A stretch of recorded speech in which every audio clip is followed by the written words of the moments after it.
Hey, everybody. Welcome to Trust Relations, the podcast. I'm here with April, the founder of Trust Relations and the doyen of all things public relations. And of course, we're joined by the wonderful Hamish, our marketing lead and expert in the space, who I like to call my marketing other half. We're tackling some of the biggest topics in news and integrated marketing and learning from the mistakes that make headlines or sink brands. So join us as we have a chat about what works, what doesn't, and what we have to say about all of it. So Hamish, hello, April. Hi, how are you? How's your thumb since last time we chatted? It's getting better. It's getting much better. Thank you. Good. The bruising's gone down. The flap of skin has nearly reattached. It's good. Still a bit tender, but I think, given the depth and the amount that I sliced off, I'm pretty good. How did that happen again? I was chopping an apple in an odd angle. I bought a cheap knife, which was sharp, but not sharp in all the right spots. And so when I put extra force, I think I slipped and there was blood everywhere. Oh it was instant. It actually looked like a crime scene because as I moved my thumb, there was drops of blood everywhere. Where were you? At home? In the office. Was everyone horrified? Was there like a trail of No, blood behind you going to the kitchenette? It was really good. I did it late in the evening while I was here by myself. And fortunately, the cleaners were here. So they were able to help bandage me. So like, sorry, someone spilled blood over here. Never mind what's happening behind my back. Sorry, well, there's some blood on the floor. I showed them and I was like, can you help? And they're like, no, it's bleeding. I was like, okay, that's I'll be the back. Point. Help me. Yes. It reminds me of that Monty Python sketch. Have you seen it? He's fighting the knights and he cuts off his legs and cuts off his arms and he says, come back here and fight me. He says, what are you going to do? Bleed on me? Felt like that. Oh my gosh, terrible. That's how I am. How about you? What's new since we last chatted? What's new is that I am coming to Sydney. Yay! We might even do a podcast together in the same spot. You get to see us in the same room doing a podcast. Yeah, it'd be amazing. Yes. So it's exciting. So you're coming down under. I'm coming down under, yes. And my book coach is going to come spend some time with me. We're going to work on my book together. Mm-hmm. So I have a spot where she can come and also alert. There's a book coming. I'm working on a book. What's the book about? Quick recap. Go. 3, 2, 1. Roll it. The book is essentially about how a good brand starts at the top with the leadership and that the leadership starts within yourself. So it's a lot about how you need to get yourself right as a leader in order to have the trickle down effect that you're looking for when it comes to manifesting that brand outward. I love it. And I think it's going to be really exciting. I've read a sneak peek, people, and it's good. Aw, I'm excited. It's good. But I think that's a really nice segue into our first. Oh, good. I set us up. First segment. Fantastic. Yeah, the campaign essentials. 3 must-know tips to choose the right spokespeople for your brand. Yep. So I know it starts at the top, and it's not always the person at the top that has to be the spokesperson. It's not. But they've got to lead by influence. So tell us a bit more about what makes the right spokesperson. So typically, I mean, it's very important that spokesperson has enough credibility professionally that they're going to be taken seriously and that they're going to be deemed the person that the press wants to talk to, right? Or that anybody wants to hear speak at a conference or something like that. So it tends to come with age a lot of times, but not necessarily. If your experience is really exceptional, it can come from that.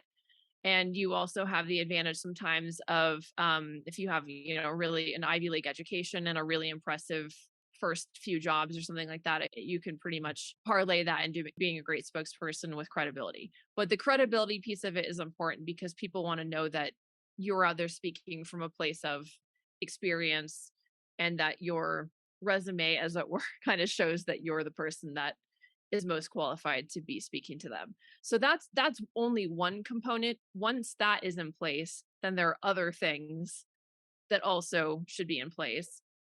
It's very important, I think, that spokespeople are as authentic as possible and are themselves. So obviously, if their authentic self is something abrasive, that's maybe not the best choice for a spokesperson either, right? Because you're still dealing with somebody that's public facing. But that said, you don't want to seem fake. You don't want to seem too rehearsed. You want to seem like you're speaking from the heart and from a place of knowledge and understanding, and that you can, even if you have practiced and you know your key messages, that you're still speaking with the feeling of it being organic and something that you can just sort of rattle off effortlessly. So that's important, and the likability piece of it is also pretty important. It's not always achievable.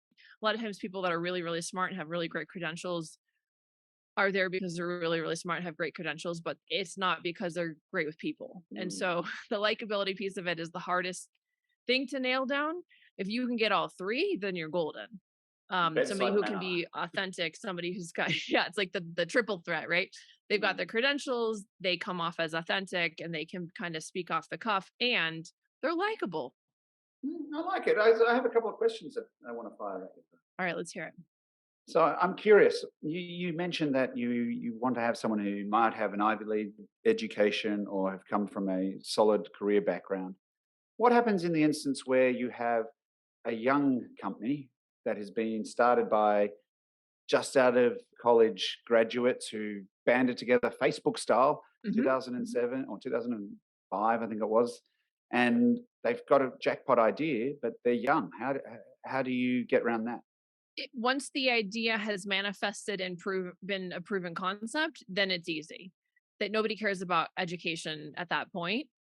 The trickier part is if you're just out of college and you have this great idea and you haven't yet proven that it's superior to the existing offerings in the marketplace, or it's actually disruptive, or it's going to be Mm, successful, you can have a pretty rough time. You could still get by sometimes with having somebody that has a really big idea, goes against the grain, and they're very vocal about it and well researched on the topic, then you can maybe pull it off too. It's a little bit harder just because, again, it kind of goes to that credibility, which doesn't have to be education and it doesn't have to be experience, but it still has to have something in the physical world that shows that this person is somebody you want to talk to based on their success in some form. well, then I have a follow up to that. Hmm. So, is that the difference between though them getting cut through and them being a good speaker? Because they could be a great spokesperson, but they're not going to get the cut through because there's no proof of concept. Are those two things distinguishable? I think for where the press is concerned, the cut through is harder without that credibility piece. But the well spoken piece of it is always advantageous because that's going to get them far when it comes to sales, when it comes to getting potential investors, maybe Mm, speaking engagements where they can jump in and do that, maybe even podcast interviews.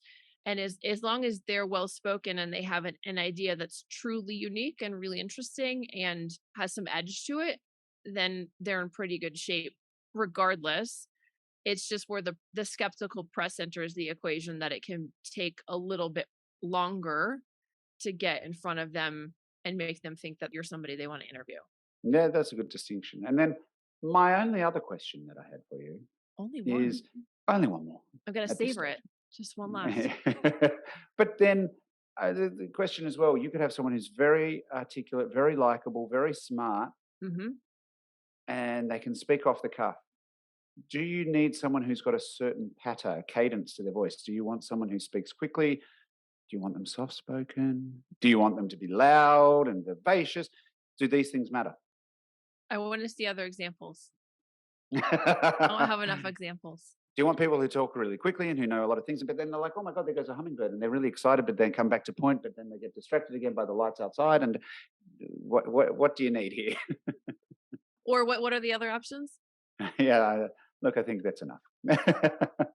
That is a harder one. I think that where the press is concerned, talking more quickly than slowly is better, if especially broadcast is involved, because they have a very tight time frame and there's not a lot of time to get through all the questions and things like that. I mean, in general, you don't want to talk so quickly that you're hard to understand. So you certainly want to strike a balance somewhere and be thoughtful about it. But it's better, I think, if you were going to err to one side or the other where the media is concerned, I would go faster. Mm, But really, at the end of the day, the most important thing is that you can convey the key messages. And some people can, so, like I think I brought this up before. My friend Aaron said recently, it turns out I can say a lot of words, but I'm not a great communicator. And Oh. and that's really important to keep in mind, because some people, and I'm sure we've all met them, they say one sentence. They may not say anything the whole night. You're at a party. They drop one Mm. truth bomb and you're like, what's that? Whoa! Right. And it's sort of the one thing that stuck out to you, and it was so well put, and it was very terse and or concise, and it packed a punch because of that. And so I think you need to play to your own strength. If you're that sort of soft-spoken, quiet person that drops truth bombs, again, you have to try to be authentic as best you can, and making sure that you're telling stories that are colorful and interesting, and that you're engaging, and that No, you've figured out a I, way to paint a lot of anecdotes for things that you would otherwise just deliver dryly. I have two more questions for you. How's that? Really? Yeah. Is that what you've been As typing down in the background? yeah, see, You're wheels have typing been down the spinning. questions? Yeah. Wow. Yeah. Do I So get credit for this?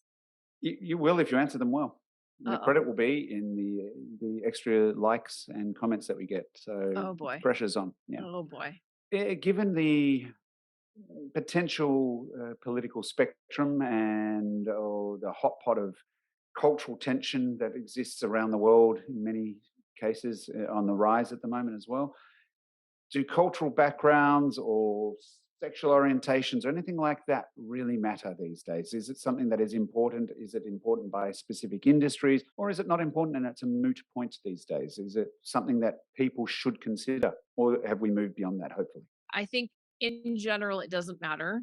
I will say that I feel like the media is pro cultural advancement. And for that reason, I actually think it can be easier in a lot of cases to book people that you don't normally see on TV or in an interview situation. Not always, Mm, but I definitely feel like there can be an advantage because mm, it's unique. And so mm. if you are as an individual unique for whatever reason, it can actually work to your advantage with the press. We should say And we're it, not making any distinctions no, or we have no preferences ourselves, but no, it's what no. is, from our point of view, have we noticed a pulse in the I would say media the media landscape? is trying to be helpful in that regard. And so let's put it this way: it certainly would not hurt your Okay. case, like it, maybe in some past universe it would have. At least in the U.S. I can't speak for other countries because I Mm. haven't had the experience there. Could be completely different, and not all media outlets are made the same. So obviously, that's not going to be true across every single media outlet. But by and large, I would say the majority would be supportive of seeing people on camera that they don't normally. Fantastic. I'm glad to hear that. And my last question. Mm. Hi, Hamish Anderson, Press Relations. Yeah, the guy in the red shirt with the weird Thank thumb. you. What is the value or otherwise of people using analogies within their media pitches on a day to day to get their story across? Is it valuable? Is it not valuable? Is it worthwhile? In a media pitch, you mean in a written pitch? No, let's go for a broadcast medium. Is it Mhm. worthwhile people having anecdotes, analogies? Yes. People have very short attention spans, and stories are memorable for reasons, right? They connect with our emotions. Mm, They get us involved at a more visceral level. And I think anywhere you can do that as a spokesperson and become more like a storyteller, the more memorable what you say is, and the more memorable you will become as a spokesperson, because all of those little tidbits and things are what stick with people. Even if you recite a bunch of facts and it's a very mm. intelligent delivery, they're more likely than not going to remember the things that were anecdotal or more colorful, that were easier to grab onto and hold on to. Excellent. I think this has been very worthwhile. Oh, good. Mm. Glad I Thank could you be of very value. much. You have been. You definitely have been. Yeah, the BAR. Uh, All right. Should we move on to campaign analysis? yes, we should. And I Okay. believe this week we're going to talk about the fact that 100 years ago, Champion invented the hoodie, and now they're ready to talk about it. Very interesting. It Yes. is. It really is. And And they're trying to I had engage this. Gen Z consumers. Yeah, well, this is exactly right. As it says at the top, they've launched a new campaign called Be Your Own.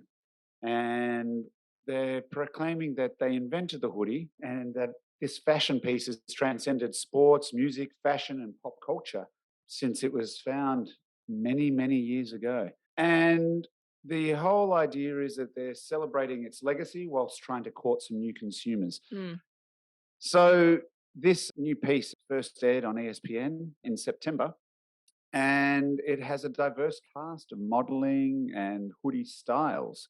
And the narrator over the top is talking about the fact that we invented that and that people should make it their own. So they're trying to revitalize a fashion piece that I don't think has ever gone away. So I find it interesting, to say the least. Well, so and it's never gone away, meaning, have I just missed it? Because I know I was very into Champion when I was in high school, and it was almost all I would wear. But then I don't remember anything about Champion ever since. But is that just because I got out of the sports world and I stopped being a weird, like, Champion went high from school being kid? Champion went through an interesting renaissance in Australia a few years ago, where it was Renaissance. renaissance, as you would say. Yes. You and your stupid words. Renaissance. Renaissance. I like to say it with a European twang, Now you sound French. as opposed to Italian, I suppose. Yeah, it's a good point. I find it interesting that Champion here became a sports brand more than anything. It was associated with different sports, boxing, etc. Mm. And the brand is talking about the fact that they want to grab the attention of millennials and Gen Z consumers who are not familiar with the brand's history. To me, I don't know if that's important. I don't know if anyone really cares about the origins of a brand and where it came from, and that they need to get to know the brand better. Brand building is about what people feel about it today, not necessarily about your history. Levi's, I know, came about, the Wranglers, because of the working man, and it was the denim that would last through all types of conditions, etc. But that's not what they're tapping into now. They're tapping into a completely different genre, and they're wanting to be a fashion brand. They're not the working class brand anymore. And so it's interesting to try and understand the psyche and the rationale behind this, because is it important to them that they're known from where they came from, or is it important that they evolve to where they want the market to follow them? And if the market isn't interested in who they were because it's not relevant anymore, or it's not important to them, why try and shift the mindset? Why not try and evolve the brand and meet halfway, find that nexus? What is what they want, what is it you want, and how can you merge the two? But I feel that they're trying to merge people into something that's not of interest. Yeah, and I was just reading through the history, and I was trying to figure out if the history itself is really compelling, and it's mildly interesting. It's like, originally founded in 1919 in Rochester, New York, as the Knickerbocker Knitting Mills. Company was renamed Champion in the early 1920s when brothers William and Abe Feinblum inherited the business and transitioned it from producing traditional knitted goods to heavy wool knit sweaters before the brothers expanded their product. Exactly my point. It was like, pretty boring. What they've done is there's an ad that's on this Ad Week piece, and language like, is that the original hoodie? No one cares if you were the first to market with the hoodie. No one cares. Everyone has a hoodie. Sure, you can go out and you can get a Louis Vuitton hoodie if you'd like. No one cares that it wasn't first to market. No one goes, oh, I'm driving a Chevy, but Ford come out and go, we produced the first mass-produced car, because no one cares. I just don't see the relevance in that's the original and still the best. It's you're wanting to be a fashion brand. If they came out and they said they were talking to boxers and basketballers and people who they're looking to sponsor and do it that way, maybe. I just don't feel this one fits, because it's not like the hoodies are different to anyone else's. They're sweatshirts with a hood. No, I don't think it really works. I understand why they're doing it. I think it's probably a smart play, because I hadn't even realized they were still around, but I'm not sure it's going to work. You've only heard about it here. You haven't seen it. Yeah, it's But true. then again, So it's not. here's a it's not harsh truth working. for you now. You're not millennial and you're not a Gen Z. So, Come on, I am. See? I'm elder millennial. Let's just stick with elder. So I think you know, interesting campaign. Is it well produced? Is it a slick looking ad? Yes. The voiceover easy to listen to? Yes. Is the messaging on point for me? No. But I'm not a millennial either. I guess the proof will be in the pudding. Yeah. The We'll see. millennial pudding and the Gen Z pudding. Millennial. Yeah, that's right. So I will give this one a nice try, no cigar. Okay. I think that's probably a wrap. Thank you, listeners, for tuning in. You can catch the show wherever you listen to your favorite podcasts. Please subscribe to keep that wonderful content coming your way and to help grow our community of communicators. And before we sign off, we can't forget about this week's offer code, Hamish. Visit the link in the show notes below and use code TrustAnalysis15 for a chance to win a free trust analysis workshop for the first to enter. New clients qualify and terms and conditions apply. You can check out our webpage for a full rundown of the offer details. It takes two to make a thing go right. Oh, woo! Don't know the song, but that's all right.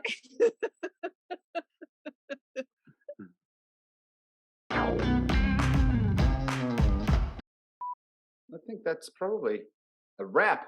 I think it is too. Rap. We can cut that. No, it's perfect. Leave it. Is that true? Ford was the first one who, Henry T. Ford introduced the first production line. And he came out and he's famously said, you can have any color car that you want as long as it's black. Yeah, wait, how do you know all this? Are you a car nerd? No, that's all case study nerd from my university case study days. Look at you go. But some things stick. It's interesting. See, it was an anecdote. Stuck. You remembered it. Yeah, that's right. Bum, bum.